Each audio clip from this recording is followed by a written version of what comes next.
Bismillahirrahmanirrahim. Alhamdulillahirabbil alamin wassalatu wassalamu ala asyrafil anbiya'i wal mursalin nabiyina Muhammad wa ala alihi wa sahbihi wa man tabi'ahum bi ihsanin ila yaumiddin. Amma ba'd. Ayyuhal ikhwati wal akhawat, jamaah semua yang dirahmati Allah Azza wa Jalla.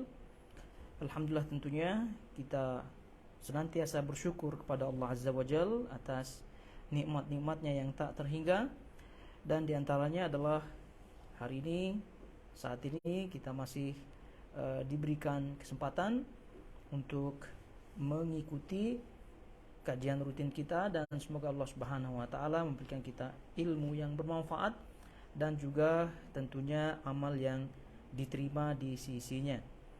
Taibah jamaah semua yang dirahmati Allah Azza wa Jalla, sebagaimana kita ketahui bersama bahwa kajian rutin kita pada pagi hari ini, tentu waktu Doha, waktu Qatar, adalah melanjutkan kembali bahasan kitab tafsir As-Sa'di rahimahullahu ta'ala, dan telah sampai bahasanya pada ayat yang ke-151 daripada surah Al-Baqarah. Nah, jadi sekali lagi 151 daripada surah Al-Baqarah. Taib. Jadi kalau kita melihat ayat 151 ini, jamaah semua ya, ini masih terkait dengan ayat sebelumnya, yaitu 150 daripada surah Al-Baqarah. Jadi kalau kita perhatikan dalam surah Al-Baqarah ayat 150 di atas, dan ini tentu telah kita jelaskan dan kita sampaikan pada pertemuan yang lalu. Jadi bahwa Allah Subhanahu wa taala menyebutkan di situ, telah menyebutkan Allah mengabulkan ya doa Nabi alaihi salatu wasalam untuk ditukar, bahasa kita ya, untuk dibalikkan kiblatnya dari Baitul Maqdis ke Bait Al-Ka'bah, yaitu di Masjid Al-Haram. Di situ disebut wa min haitsu kharajta fawalli wajhaka syatral Masjidil Haram, dan dari mana saja kamu keluar maka palingkanlah wajahmu ke arah Masjidil Haram. Dan ini dalam ayat 150 ini Allah Subhanahu wa taala mengulangi kembali lafaz atau ayat yang serupa, dan di mana ini kita sebutkan ada 3 kali ayat ini disebutkan oleh Allah Subhanahu wa taala, dan faedahnya disebutkan dalam ayat ini juga, di mana pernah kita sebutkan ya, bahwa pertama ayat ini sekaligus ya, di antara faedahnya adalah menguatkan hujjah, menguatkan pegangan akidah daripada kaum muslimin pada waktu itu, Nabi alaihi salatu wasallam dan juga para sahabatnya, supaya tidak gentar atas buli-bulian, cacian, makian daripada orang-orang di sekelilingnya, daripada orang-orang Yahudi dan juga kaum musyrikin. Itu yang pertama. Kemudian yang kedua di situ, li'alla yakuna lin-nasi 'alaikum hujjatun, itu tadi ya, illadzina zalamu minhum fala takhshawhum wakhshawni, kemudian wali utimma ni'mati 'alaikum. Dan ini faedah yang kedua yang kita pernah sebutkan dari ayat ini, bahwa Allah Subhanahu wa taala menunjukkan kesempurnaan atau menyempurnakan nikmatnya kepada Nabi SAW dengan dikabulkannya doa beliau, yaitu dirubah kiblat beliau, kiblat kaum muslimin pada waktu itu ya, dari kita sebutkan dari Baitul Maqdis menuju ke Al-Ka'bah di Al-Masjid Al-Haram. Jadi di situ wali utimma ni'mati 'alaikum, sebagai penyempurnaan nikmat Allah Subhanahu wa taala. Dan ini pernah kita sebutkan perbedaan antara surah Al-Maidah dengan surah Al-Baqarah ini, bahwa surah Al-Baqarah ini adalah kaitannya dengan nikmat yang khusus, kemudian surah Al-Baqarah kita sebutkan adalah menunjukkan syariat secara umum. Kemudian itu yang kedua. Terus yang ketiga adalah wala'allakum tahtadun, dan supaya kamu mendapat petunjuk. Dan ini juga bagian daripada faedah Allah Subhanahu wa taala menyebutkan, mengulangi daripada ayat yang tadi, yaitu wa min haitsu kharajta fawalli wajhaka syatral masjidil haram wa haitsu ma kuntum fawallu wujuhakum syatrah. Nah, ini dalam ayat 150 ini disebutkan 3 faedah ya. Dan sekali lagi pernah kita rincikan faedah-faedah tersebut pada pertemuan sebelumnya. Nah, kemudian sekarang kalau kita melihat ayat 151, ibu-ibu semuanya dan juga jamaah yang mengikuti kajian kita lihat di situ, kama arsalna fikum rasulan minkum yatlu alaikum ayatina wa yuzakkikum wa yuallimukumul kitaba wal hikmah wa yuallimukum ma lam takunu ta'lamun. Nah, diperhatikan di situ terjemahnya, kama arsalna fikum rasulan minkum, sebagaimana kami telah menyempurnakan nikmat kami kepadamu. Kami telah mengutus kepadamu rasul di antara kamu yang membacakan ayat-ayat kami kepada kamu dan mensucikan kamu dan mengajarkan kepada kamu Alkitab dan Al-Hikmah serta mengajarkan kepada kamu apa yang belum kamu ketahui. Nah, ayat 151 jamaah semuanya ini menegaskan keterkaitan ayat ini dengan ayat sebelumnya. Dan ayat ini sekaligus menambah faedah dari faedah 3 di atas yang tadi kita sebutkan. Ini boleh disebut sebagaimana kata para ulama sebagai faedah yang keempat ya, sebagai faedah yang keempat, yaitu diturunkannya atau diutusnya para anbiya dan khususnya Rasulullah sallallahu alaihi wasallam dalam hal ini. Taib.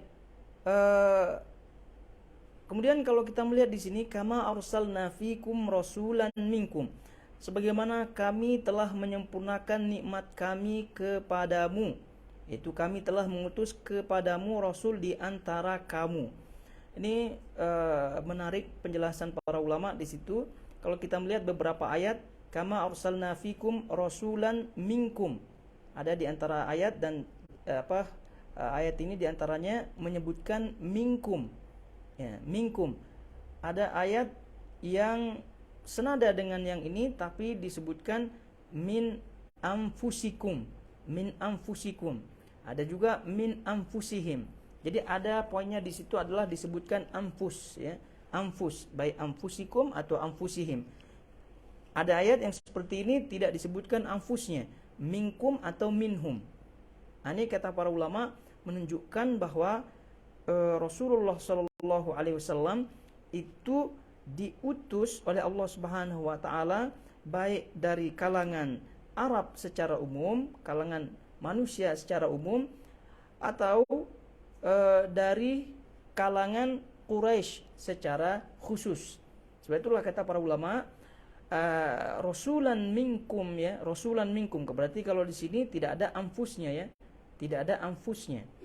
Yaitu kalau tidak ada lafaz anfusnya, jadi sebagaimana kata keterangan Syekh Utsaimin rahimahullahu taala, bahwa kalau tidak ada lafaz anfusnya, berarti minkum di sini menunjukkan adalah nasab, menunjukkan secara nasab bahwasanya Rasulullah sallallahu alaihi wasallam itu diutus dari nasab kalian, yaitu nasab orang-orang Quraisy, ya, Bani Hashim, yang sudah jelas mereka ketahui. Adapun kalau membaca ayat min anfusikum atau min anfusihim, ada anfusnya, maka ini kata beliau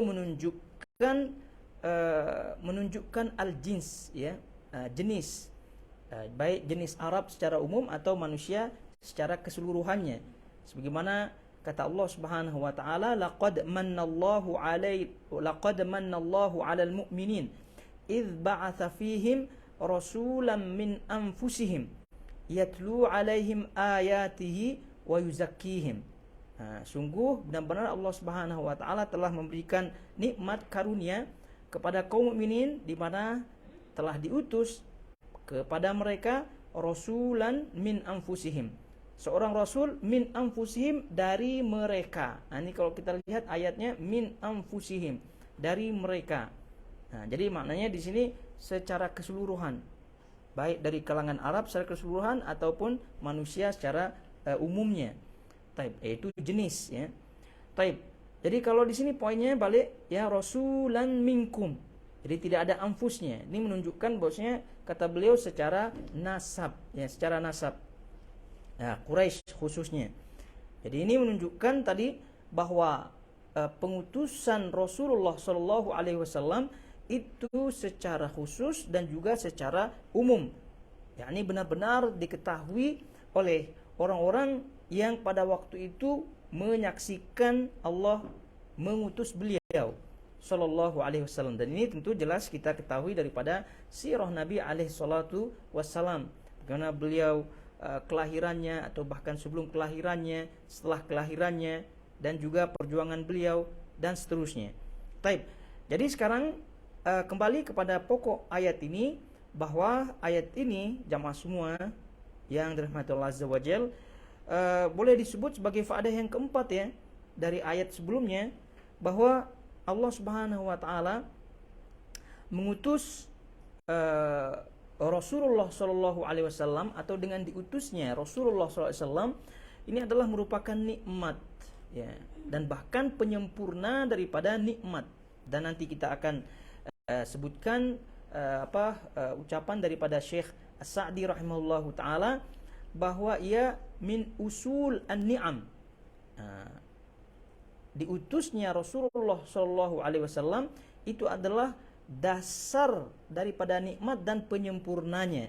Jadi kalau disebut usul ya, disebut pokok dasar, yaitu nikmat yang paling utama ya. Kenapa? Karena tanpa diutusnya para rasul atau khususnya Nabi alaihi salatu wasallam, ya tentu nikmat-nikmat yang lain tidak akan bisa sempurna, tidak akan bisa didapatkan dengan sempurna. Jadi oleh karena itu diutusnya Rasulullah sallallahu alaihi wasallam, sekali lagi ini adalah nikmat yang paling utama dan bahkan penyempurna nikmat-nikmat sebelumnya. Yang mana Rasulullah sallallahu alaihi wasallam di sini disebutkan yatlu alaikum ayatina wa yuzakkikum. Yatlu alaikum ayatina wa yuzakkikum sampai akhir ayat, yang mana tugas beliau disebutkan di situ ya. Pertama adalah membacakan ayat-ayat kami, yatlu alaikum ayatina. Kemudian selanjutnya adalah wa yuzakkikum, mensucikan kamu. Kemudian wa yuallimukumul kitaba wal hikmah, dan mengajarkan kepada kamu Alkitab dan Al-Hikmah. Kemudian selanjutnya wa yuallimukum ma lam takunu ta'lamun, serta mengajarkan kepada kamu apa yang belum kamu ketahui. Nah, taib. Ini tugas-tugas ya secara umum yang disebutkan oleh Allah Subhanahu wa taala, yaitu tugas para rasul dan khususnya Nabi alaihi salatu wassalam. Oleh karena itu jamaah semua yang dirahmati Allah Azza wa Jal, kembali kepada diutusnya para rasul, diutusnya Rasulullah sallallahu alaihi wasallam adalah usul an-ni'am, yaitu dasar atau nikmat yang paling utama tadi kita sebutkan ya. Karena dengan diutusnya para rasul, kita mendapatkan kenikmatan yang sempurna daripada syariat-syariat yang ada. Jadi karena itu tanpa diutusnya para rasul, maka tidak mungkin seseorang atau seorang hamba itu bisa atau mampu beribadah kepada Allah Subhanahu wa taala dengan ibadah yang sama rata, dengan ibadah yang yang merata, dalam arti yang bersama-sama. Ya sekarang kita contohnya ya, sholat ya. Sholat itu, sholat dari mana kita ketahui? Kita takbir, kita ruku, kita sujud, ya tentu daripada hadis-hadis Nabi alaihi salatu wassalam tentunya. Itu tidak. Nah, bayangkan apabila Allah Subhanahu wa taala tidak menurunkan rasul. Nah, tidak menurunkan rasul dan Allah hanya memerintahkan kita untuk sholat saja. Atau misal Allah Subhanahu wa taala memerintahkan kita untuk bersuci saja, nah, daripada najis, kotoran dan seterusnya. Atau bayangkan ibadah-ibadah yang lain, dan bahkan ibadah ini kan banyak sekali ya. Nah, itu bayangkan kalau Allah hanya memerintahkan kemudian tanpa mengutus Rasulullah sallallahu alaihi wasallam, ya tidak kebayang bagaimana bentuk-bentuk ibadah yang akan muncul ya, yang akan muncul, yang akan nampak di sekeliling kita. Ini Rasul sudah jelas ya dalam hadisnya, kemudian sudah jelas sunnah-sunnah Nabi alaihissalam dalam bab-bab tertentu ya, dalam bab-bab ibadah tertentu. Masih juga ada hal-hal yang melenceng ya dari apa yang pernah dicontohkan Nabi alaihissalam. Ini bayangkan bagaimana kalau Rasul tidak diutus. Jadi kita tidak mampu menyembah Allah Subhanahu wa taala dengan apa yang dikehendakinya Rabbul Alamin. Jadi kalau kita bayangkan ya, bagaimana agama-agama yang dibuat-buat oleh manusia ya, seperti agama Hindu, ya, agama Buddha, itu kan agama-agama buatan.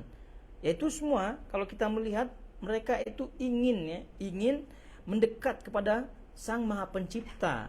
Ya, tapi dengan cara-caranya sendiri. Nah, cara-cara tersebut ya karena tidak mengikuti ajaran daripada utusan Allah Subhanahu wa taala, ya maka ajaran-ajarannya pun tersesat. Jadi poinnya jamaah semua yang dirahmati Allah Azza wa Jalla, kama arsalna fikum rasulam minkum, ini adalah bentuk daripada nikmat yang sangat-sangat besar bagi kita semua. Di mana Rasul ini disebutkan dalam ayat ini, yatlu alaikum ayatina. Jadi bayangkan kalau kita melihat tadi ya, Rasul membacakan ayat-ayat Allah Subhanahu wa taala, khususnya Al-Qur'anul Karim. Kemudian wa yuzakkikum, mensucikan kalian, karena dengan kita mengikuti Rasulullah SAW maka ya tentu kita akan suci. Kemudian wa yu'allimukumul kitabul hikmah, mengajarkan kitab dan juga hikmah Al-Qur'an dan Sunnah, mengajarkan kita apa yang kita tidak ketahui sebelumnya. Ini betapa besar ya tugas para Rasul dan khususnya Rasulullah SAW, dan juga sekaligus memahamkan kepada kita bagaimana bentuk jasa daripada Rasulullah SAW kepada kita semua. Dimana kita semua kalau kita melihat ayat ini secara umum tadi ya, fungsinya atau tugas para Rasul itu memberitahukan kepada kita. Karena asal daripada manusia, jamaah semua yang dirahmati Allah Azza wa Jalla, adalah jahil. Asal daripada kita adalah jahil, bodoh, tidak mengetahui ilmu, tidak mengetahui pengetahuan. Jadi dengan adanya utusan Allah Subhanahu wa taala, maka kita perlahan-perlahan sedikit-sedikit ya mengetahui yang sebelumnya kita tidak ketahui. Dan Rasulullah Shallallahu Alaihi Wasallam, sebagaimana kata Abu Dzar radhiyallahu taala anhu, bahwa Rasulullah Shallallahu Alaihi Wasallam itu telah mengajarkan seluruh ilmu.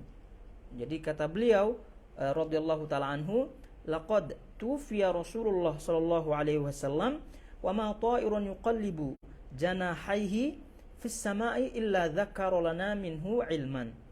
Jadi Rasulullah Shallallahu Alaihi Wasallam telah wafat ya, dan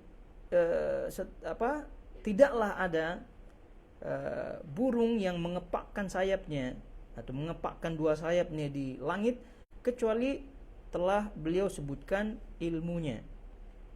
Hatta tuyur fis sama' allamana anha Rasul alaihi salatu wassalam. Dan bahkan sampai tadi burung yang terbang di langit itu pun disebutkan oleh Rasulullah Shallallahu Alaihi Wasallam. Dan juga masyhur Rasulullah Shallallahu Alaihi Wasallam sebagaimana kata Salman Al Farisi, sampai qada buang hajat pun disebutkan oleh Rasulullah Shallallahu Alaihi Wasallam. Ini menunjukkan bahwasanya betul-betul Rasul memberitahukan atau mengajarkan kepada kita sesuatu yang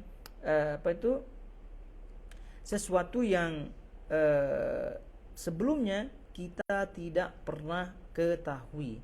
Jadi itu tadi kita sebutkan hukum asal daripada manusia adalah kejahilan, jahil. Nah, jadi dari sini juga kita ketahui bahwa istilah ilmu laduni ya, ilmu laduni yang tiba-tiba mengetahui secara lahir tanpa ada belajar dan seterusnya, nah itu keliru dalam bab ini, karena manusia itu hukum asalnya adalah jahil. Jadi baru setelah ada prosesnya, nah barulah mereka mengetahui. Dan juga ini memahamkan kepada kita, jangan sampai kita merasa tinggi ketika kita ada ilmu, merasa lebih daripada orang lain ketika kita mengetahui sesuatu, maka sekali lagi ini ibarat kacang lupa akan kulitnya, bahwa kita ini asalnya adalah jahil.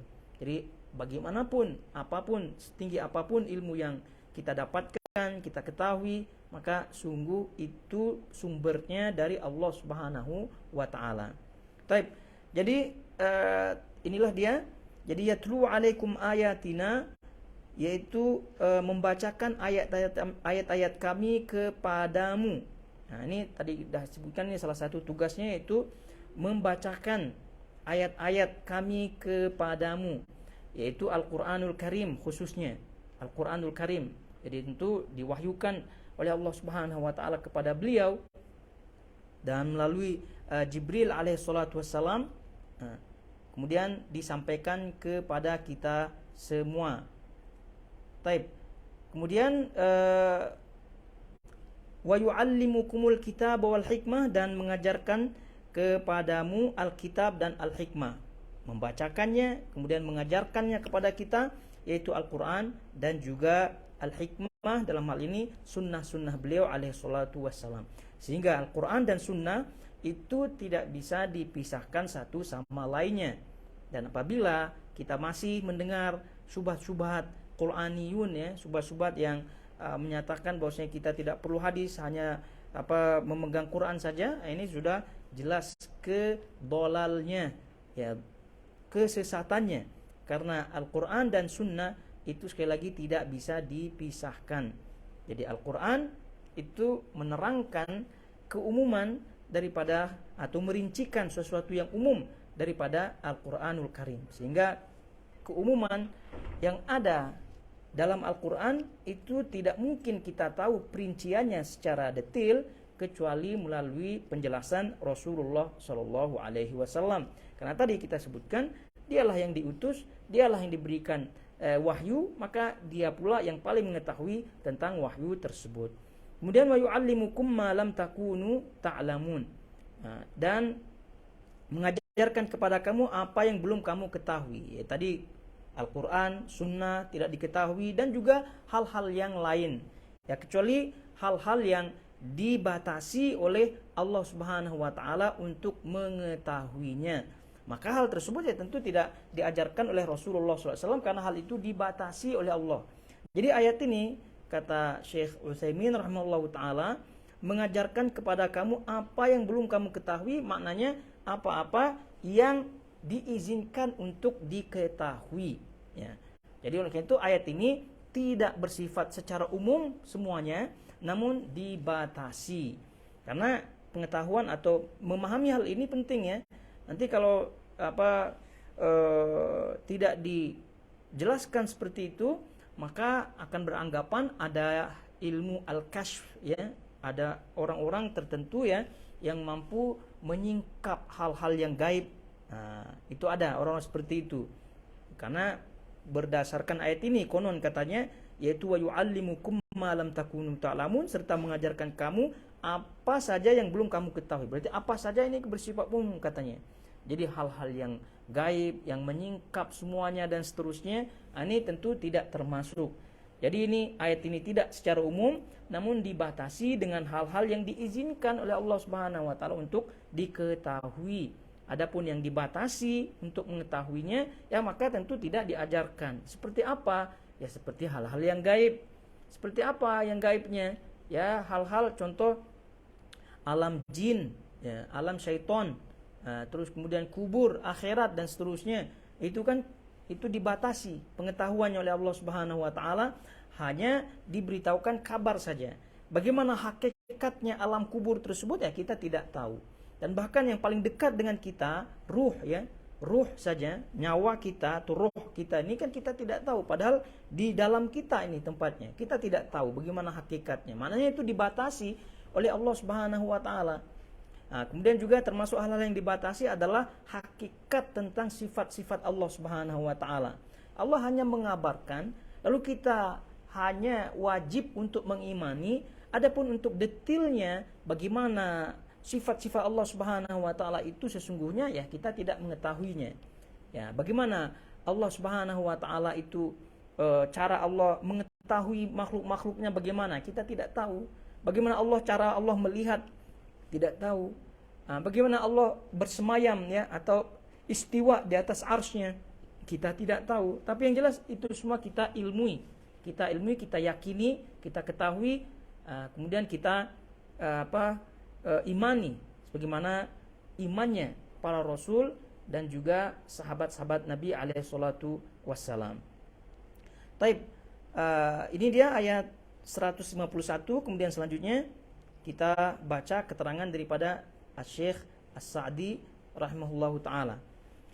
Taib, kata beliau rahimahullahu taala di situ, yaqulullahu taala, inna in'amana 'alaikum biistiqbalil ka'bati wa itmamiha bisyara'i wan ni'am al-mutammimah laisa dzalika bibid'in min ihsanina wala biawwalihi bal an'amana 'alaikum bi usulin ni'am wa mutammimatiha fa ablaghaha irsaluna ilaikum hadzal rasul al-karim minkum ta'rifuna nasabahu wa sidqahu wa amanatahu wa kamalahu wa nushahu.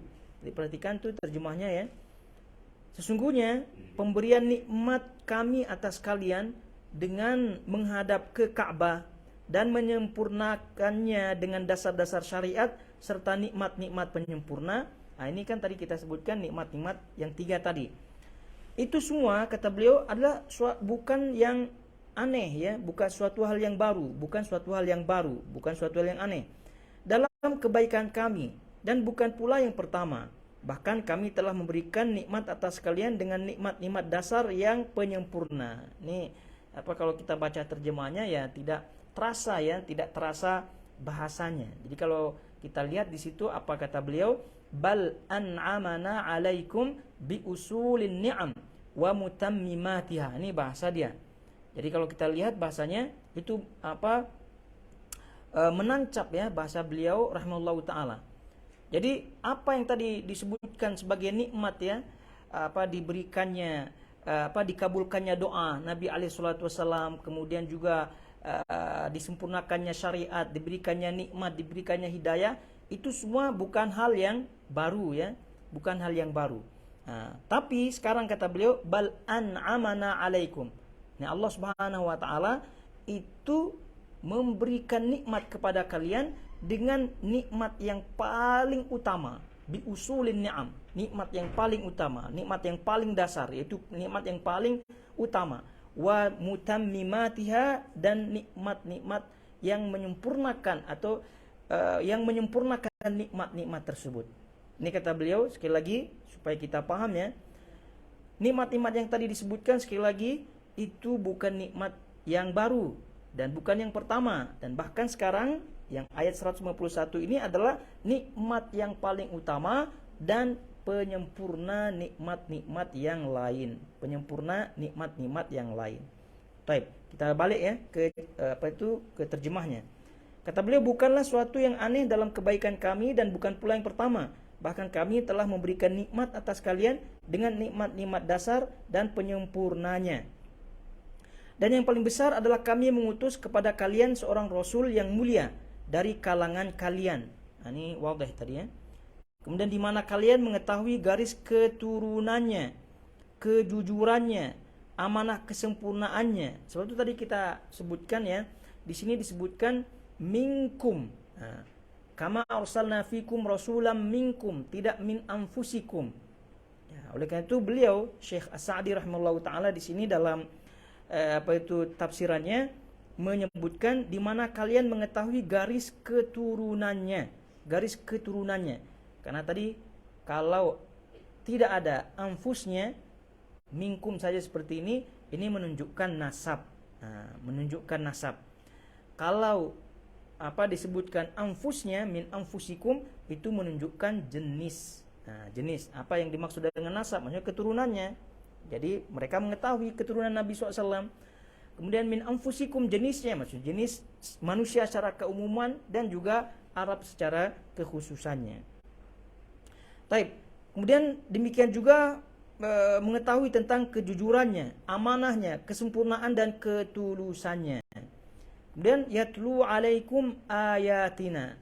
Wa hadha ya'ummul ayat al-Qur'aniyah wa ghairiha.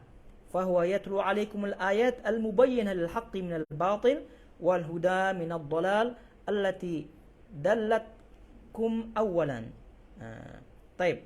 Jadi kata beliau di sini, yang membacakan ayat-ayat kami kepada kamu. Ini mencakup segala ayat-ayatnya, baik ayat-ayat Al-Quran maupun ayat-ayat yang lain. Ya, sebagaimana kita sering mendengar ada ayat kauniyah dan ada ayat qauliyah. Kauniyah maksudnya alam semesta, itu adalah tanda-tanda Allah Subhanahu wa taala, tanda-tanda besar bagi Allah, dan juga ayat qauliyah yang dibaca, yaitu Al-Qur'anul Karim. Sehingga di sini kata beliau, yatlu alaikum ayatina, membacakan ayat-ayat kami. Ayat-ayat di sini maksud di dalamnya Al-Qur'an maupun yang lainnya.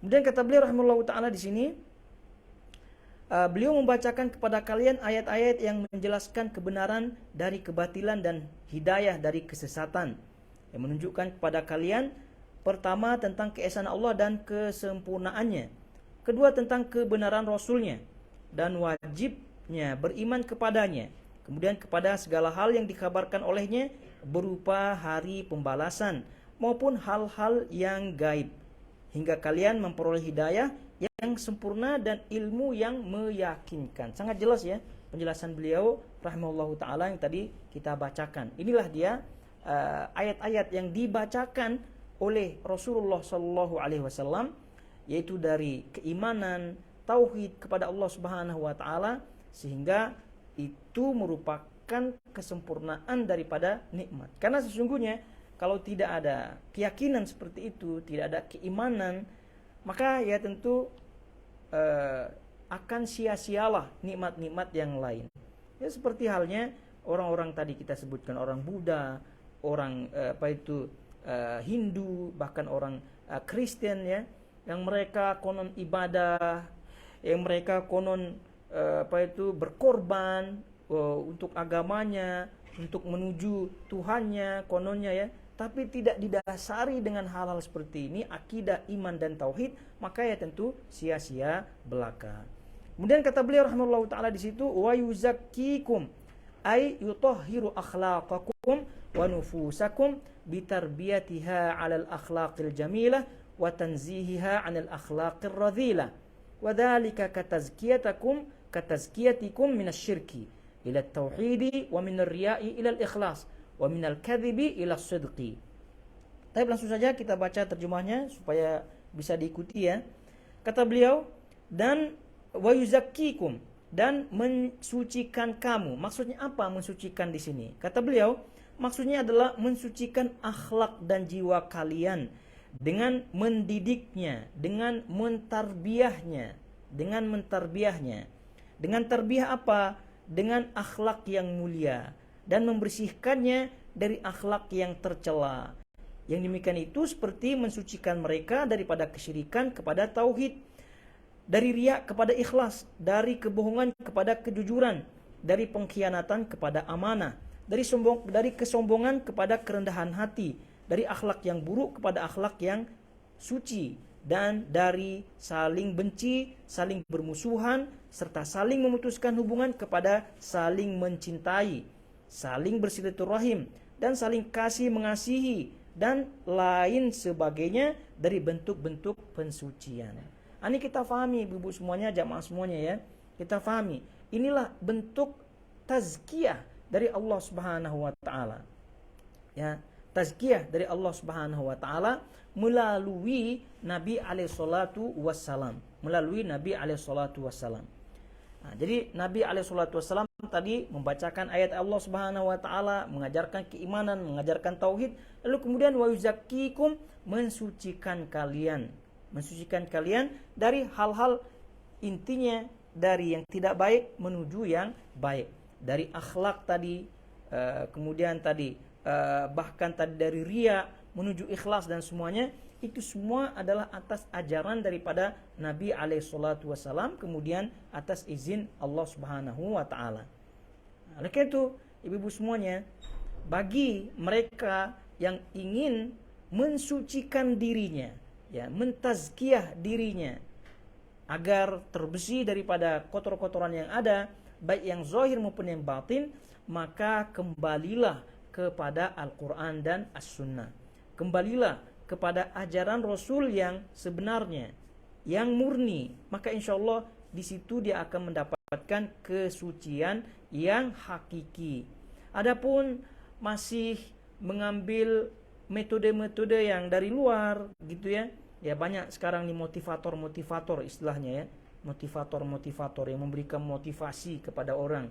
Ya kalau sesuai dengan sunnah, sesuai dengan hadis Nabi alaihissalam, ya mungkin kita ambil. Tapi kalau tidak, ya janganlah. Itu saja selalu diposting ya, ucapan-ucapan orang-orang tersebut, namun melupakan hadis-hadis Nabi SAW. Kemudian ibu semuanya, jamaah semua yang dirahmati Allah Azza wa Jal, kata beliau di sini, wa yu'allimukumul kitab ay al-Qur'an alfadhahu wa ma'anihi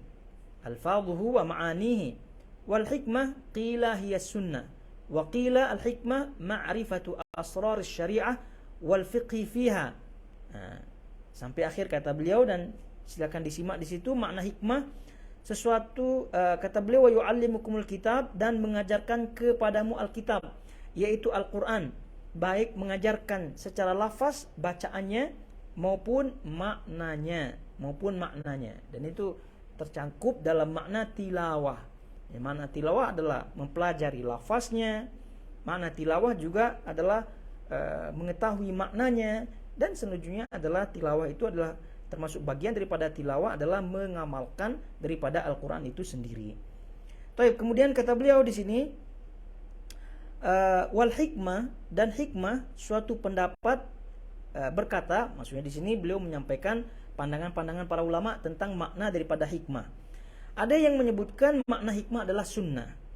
Ada yang menyebutkan, yang berpendapat ya, al-hikmah adalah mengetahui rahasia-rahasia syariat dan fikih, serta menempatkan segala sesuatu pada tempatnya.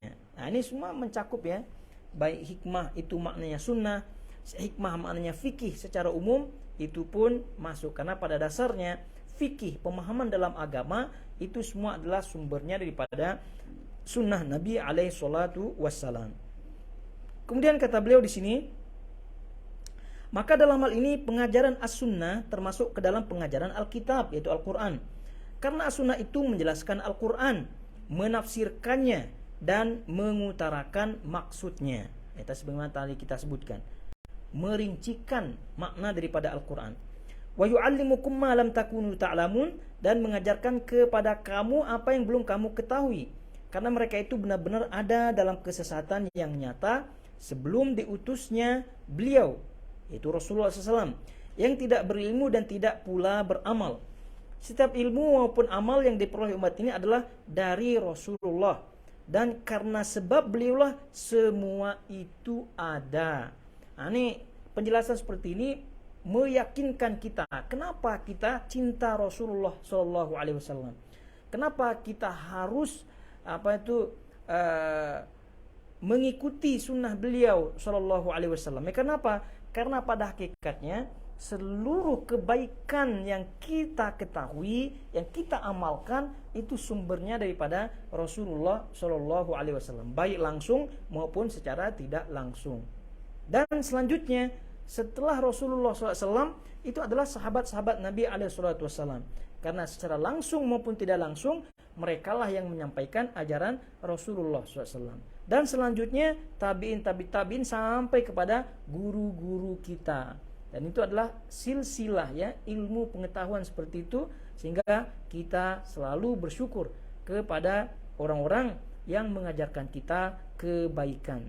Dan yang paling utama sekali yang mengajarkan kebaikan adalah Rasulullah SAW. Kemudian kata beliau di sini, nikmat-nikmat tersebut adalah nikmat-nikmat dasar secara mutlak, dan dia adalah kenikmatan terbesar yang Allah berikan kepada hamba-hambanya. Oleh karena itu tugas mereka selanjutnya adalah bersyukur kepada Allah atas nikmat-nikmat tersebut dan menegakkannya. Maksudnya kita ya, setelah kita ketahui nikmat-nikmat yang sekian banyak tadi ya jamaah semuanya, sekian banyak tadi, ada 1, 2, 3, 4, itu semua secara umum. Kalau dirincikan ya tentu lebih banyak lagi. Maka setelah itu sangat wajarlah untuk Allah Subhanahu wa taala mengingatkan kepada kita, ya, bagaimana sikap kita terhadap nikmat-nikmat yang tadi, ya, nikmat-nikmat yang sekian banyak tadi, yang semuanya adalah luar biasa, ya. Karena ujung-ujungnya dengan nikmat tersebutlah kita, ya, terselamat, ya, dari hal-hal yang kita tidak inginkan baik di dunia maupun di akhirat. Nah, bagaimana sikapnya? Nah, itulah dia kata Allah Subhanahu wa taala dalam ayat berikutnya di situ, fadhkuruni adzkurkum washkuruli wala takfurun. Karena itu ingatlah kamu kepadaku, niscaya aku ingat pula kepadamu, dan bersyukurlah kepadaku, dan janganlah kamu mengingkari nikmatku. Ini dia ibu-ibu semuanya, jamaah semuanya yang dirahmati Allah Azza wa Jalla.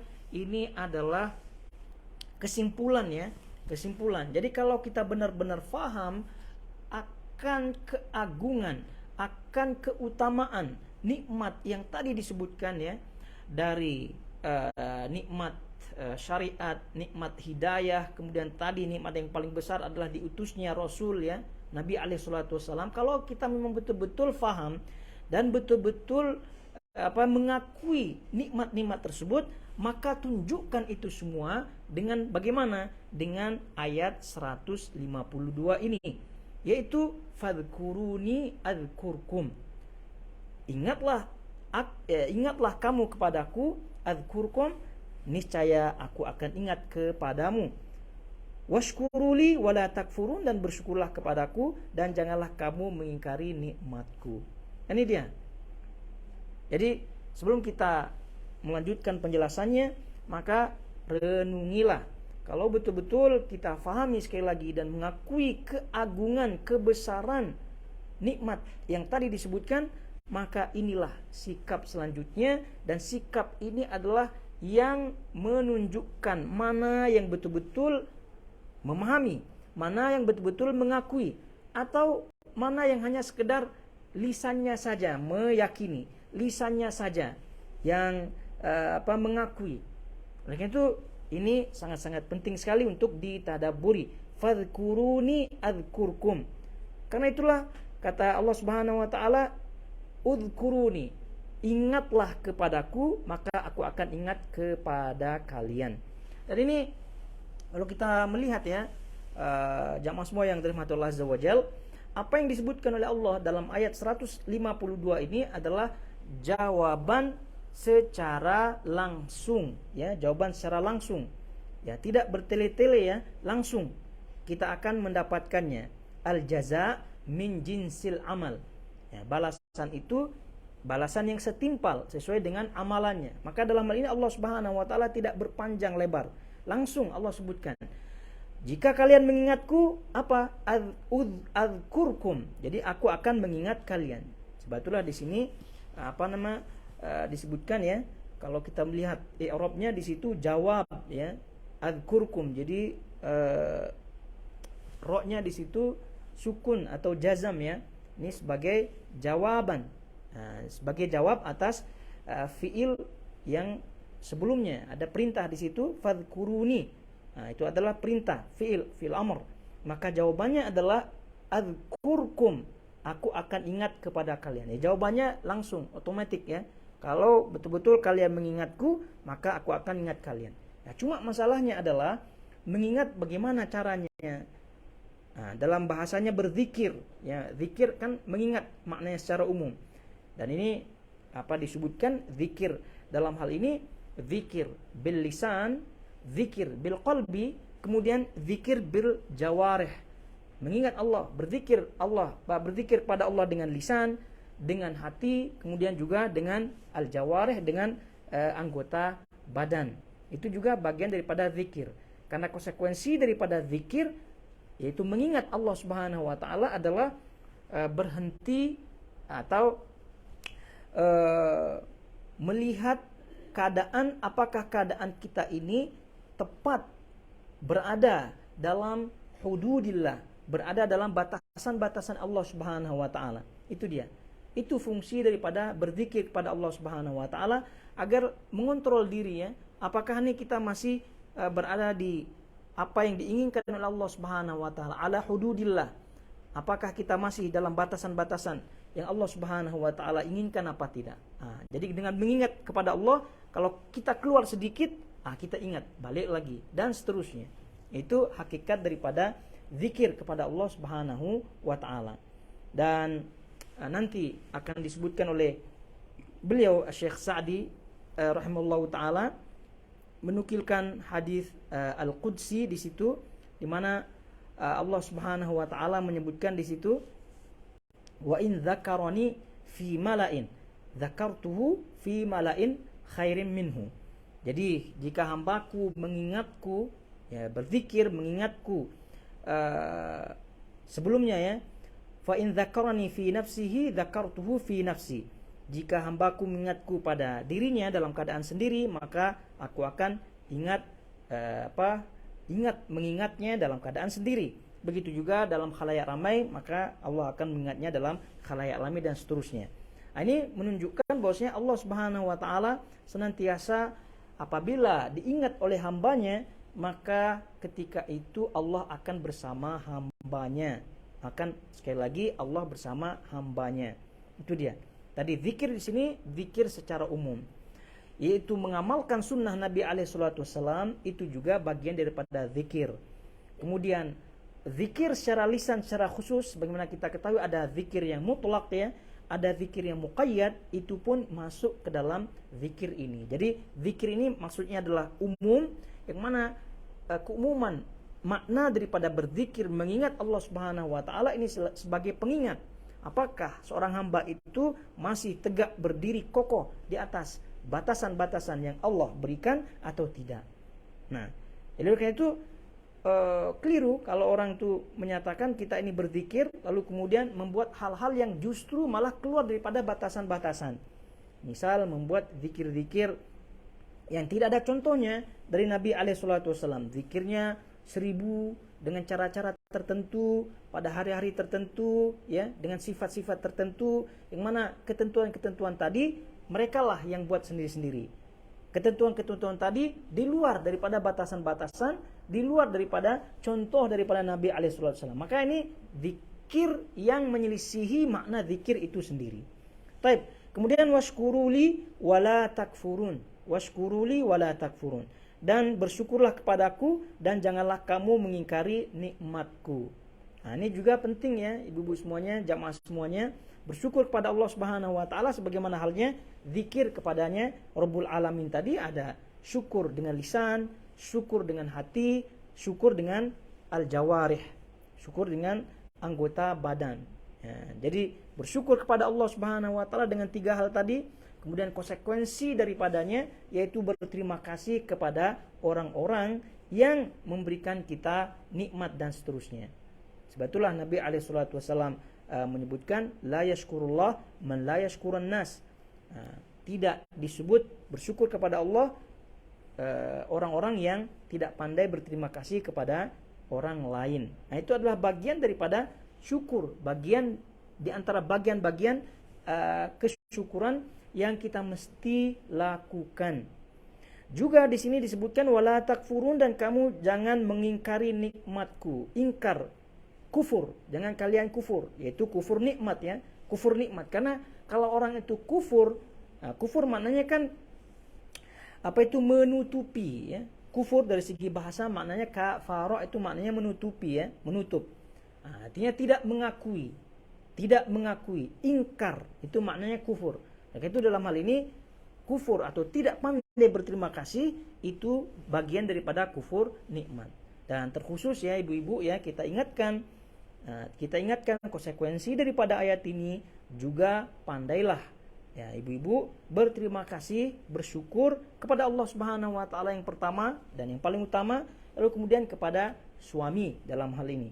Karena awal-awal Nabi SAW telah mengingatkan banyak di antara kaum wanita yang tidak pandai bersyukur sehingga jatuh kepada kufur nikmat, khususnya kepada suaminya. Ini Nabi SAW menyebutkan demikian. Itu banyak di antara kaum wanita demikian. Maka janganlah yang ikut pengajian, kemudian janganlah yang telah mengetahui ilmunya masuk ke dalam kebanyakan kaum wanita seperti itu. Nah, jadi kita tahu hadisnya. Jadi jika mendapatkan sekian lama nikmat, kemudian mendapatkan sekali saja hal-hal yang tidak diinginkan, maka semua nikmat-nikmat yang tadi didapatkan seolah-olah tidak pernah didapatkan. Taib. Dan yang lain-lain daripada bentuk daripada kesyukuran nikmat, ya sebagaimana kita ketahui bersama, menggunakan nikmat-nikmat tersebut ke dalam hal-hal yang dicintai dan diridhai oleh Allah Subhanahu wa taala. Taib. Tidak berlama-lama, kita langsung melihat apa yang disebutkan oleh Syekh As-Sa'di rahimahullahu taala di situ. Taib. Tafsir ayat. Disebut di situ tafsir ayat, fadhkuruni adzkurkum. Kata beliau, fa amara ta'ala bi dzikrihi wa wa'ada 'alaihi afdal jazaa wa huwa dzikruhu liman dzakarahu. Kama qala ta'ala ala lisani rasulih sallallahu alaihi wasallam.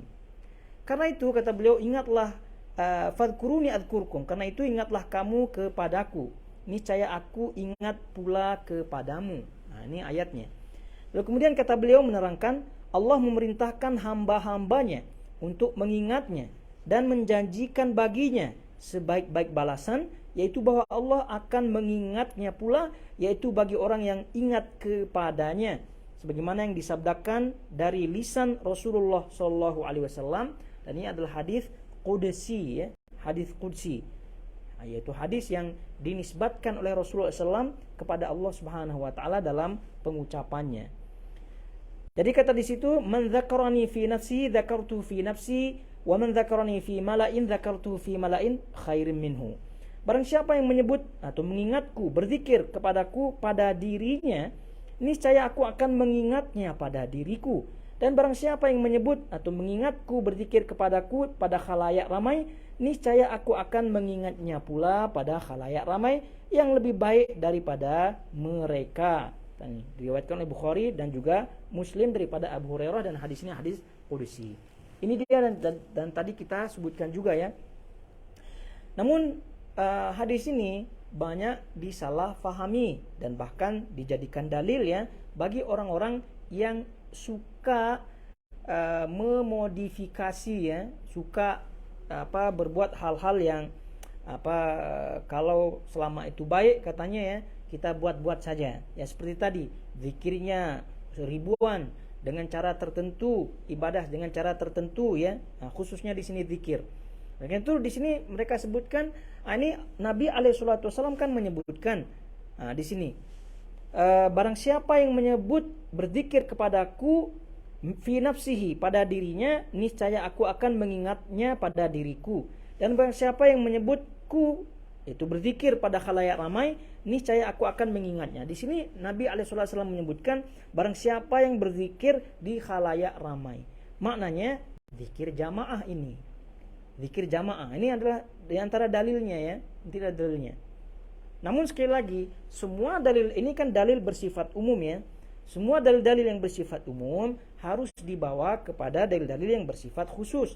Karena keumuman sesuatu dalil itu tidak bisa diamalkan secara langsung, ya, kecuali setelah mengetahui rinciannya, ya. Kecuali kalau tidak ada rinciannya dari hadis-hadis yang lain, tidak ada mengkhususkannya dari hadis-hadis yang lain, maka baru kita gunakan yang umum-umum.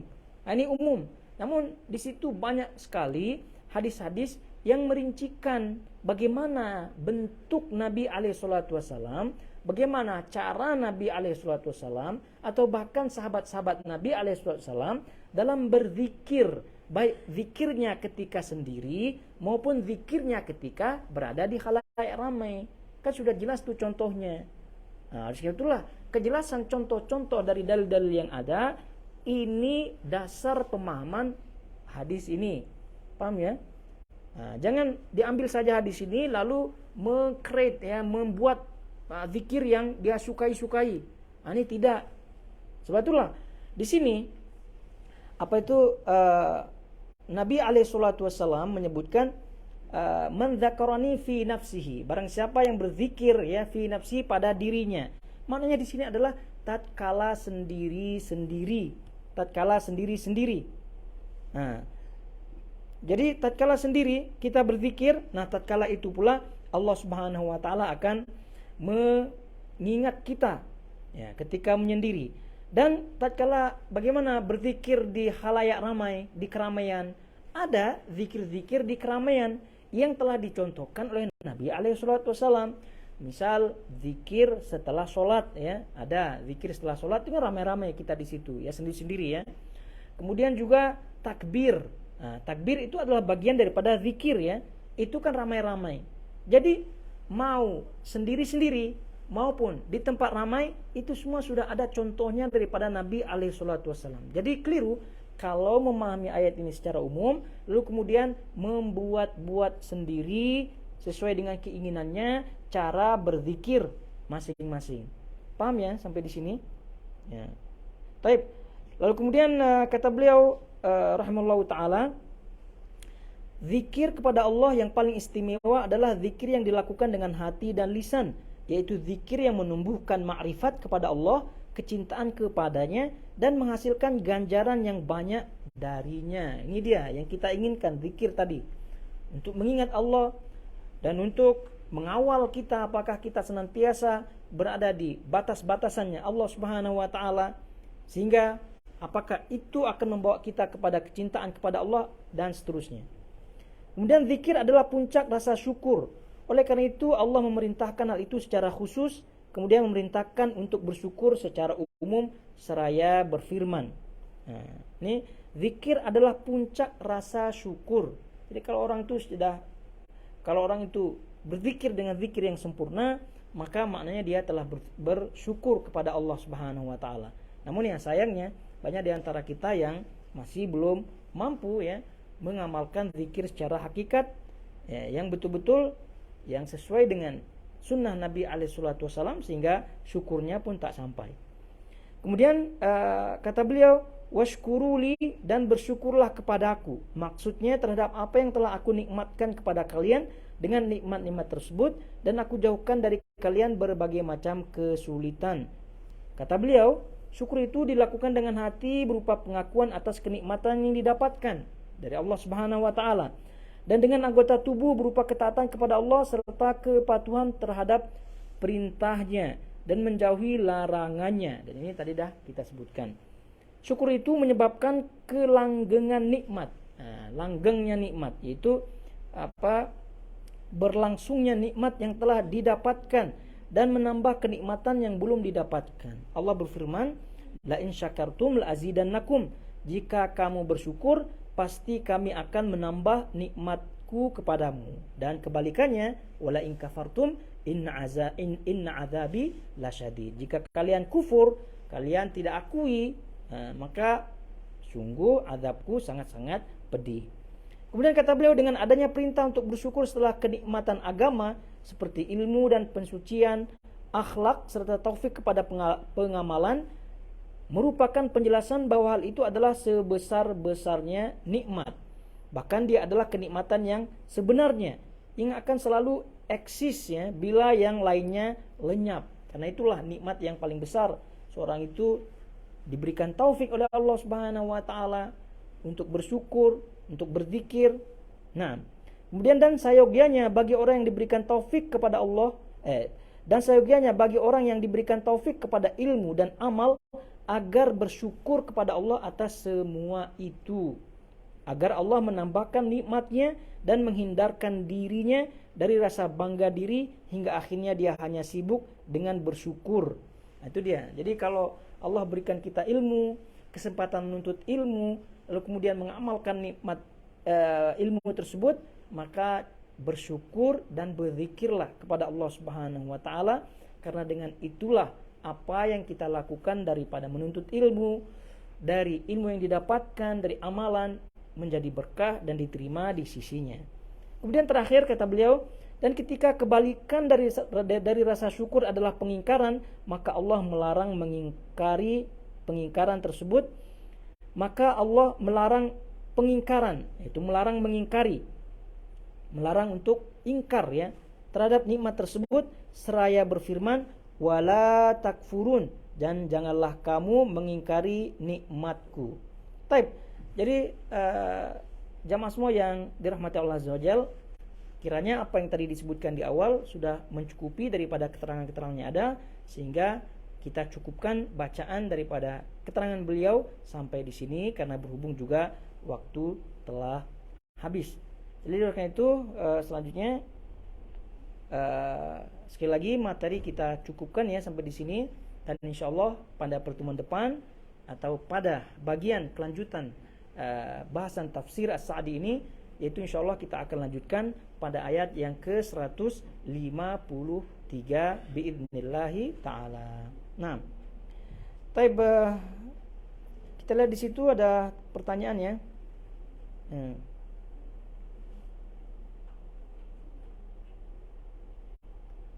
Taib.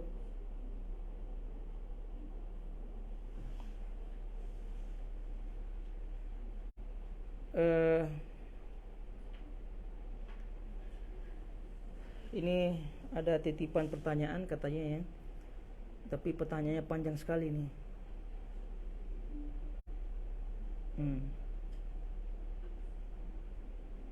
Type nanti saja ya ini ya, karena berkaitan dengan type. Kita lihat kalau ada waktu kita balik ke pertanyaan panjang tadi.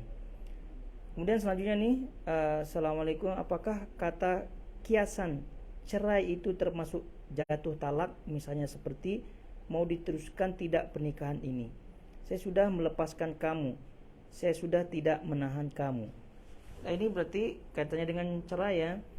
Kalau intinya kaitannya dengan pertanyaan ini, apakah kata kiasan cerai itu termasuk talak, ini kata para ulama yang rajih ya, itu tidak secara mutlak, maknanya tidak secara umum, artinya harus sesuai dengan niatnya. Niatnya apa?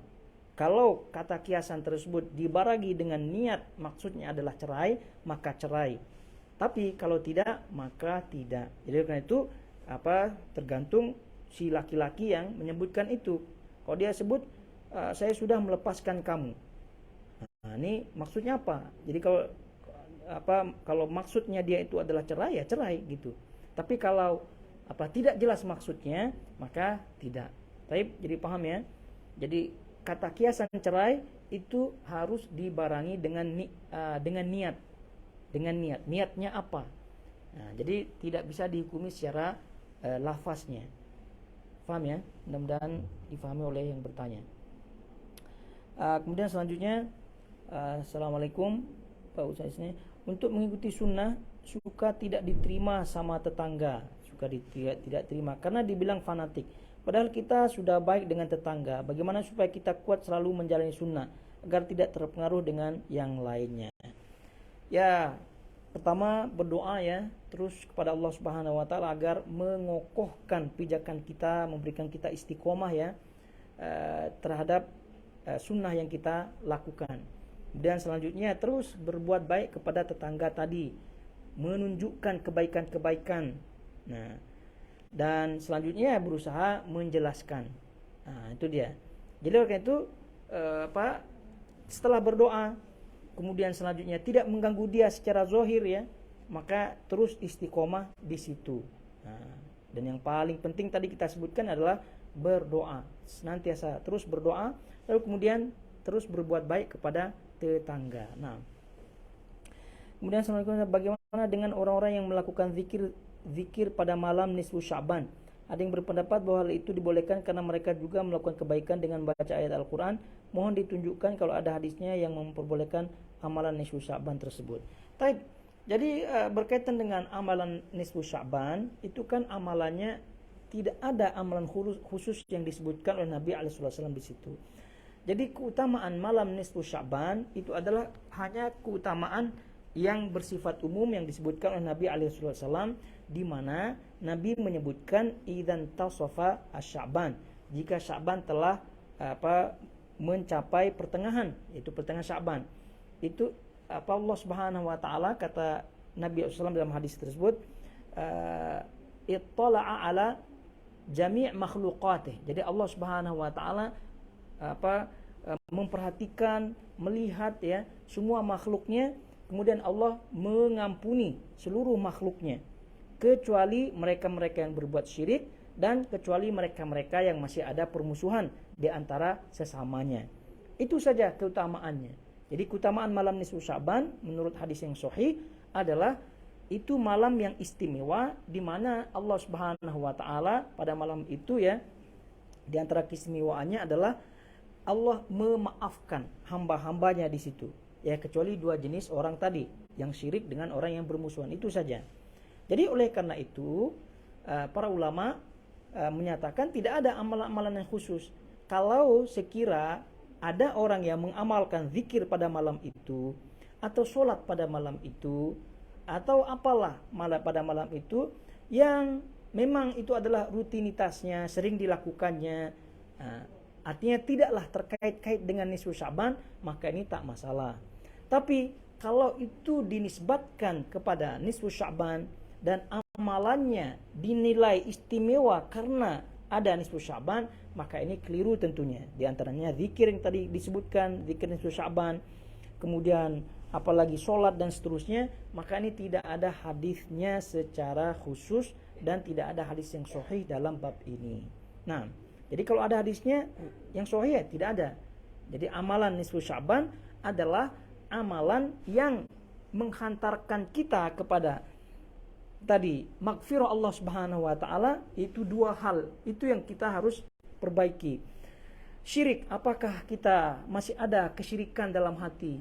Riyakah, sum'ahkah? Itu kan semua adalah bentuk-bentuk kesyirikan. Tidak ikhlaslah, itu adalah bentuk-bentuk daripada kesyirikan ya. Tentu ada besar ada kecil, tapi yang paling jelas semua bentuk kesyirikan kita hilangkan supaya mendapatkan maghfirah. Yang kedua adalah permusuhan. Masih tidak kita bermusuh, masih kita tidak maafkan orang dan seterusnya. Itu yang perlu diketahui, yang perlu diperbaiki, karena pada utamanya adalah malam nisfu Sya'ban adalah malam maghfirah dari Allah Subhanahu wa taala. Itu saja secara keumuman. Jadi tidak ada yang rinci-rinci dan seterusnya. Nah,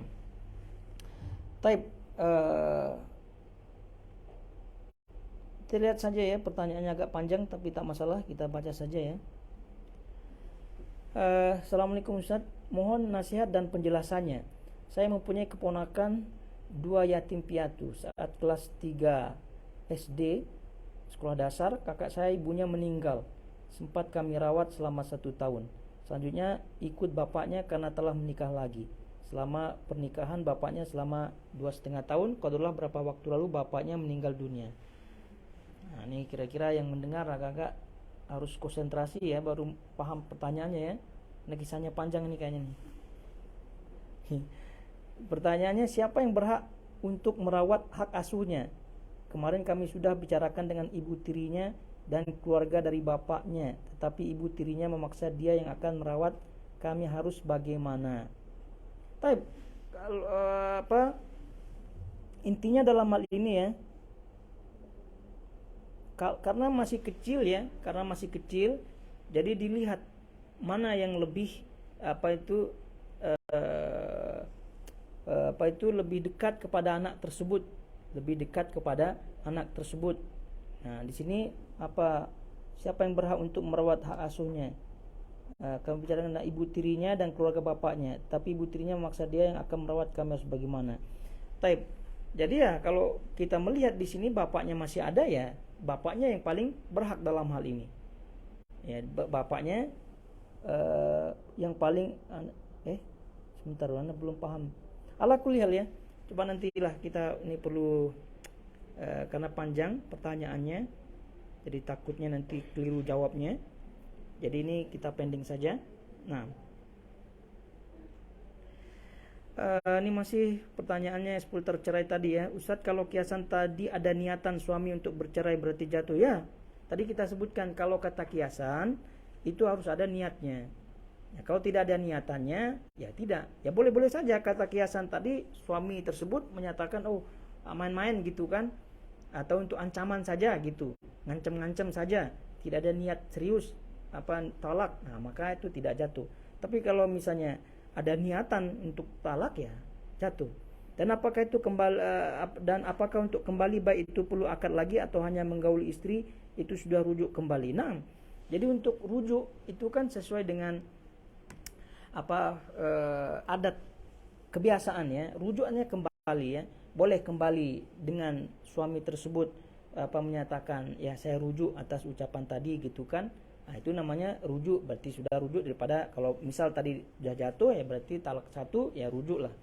Atau boleh dengan menggauli istri pun boleh. Nah, sudah termasuk rujuk. Taib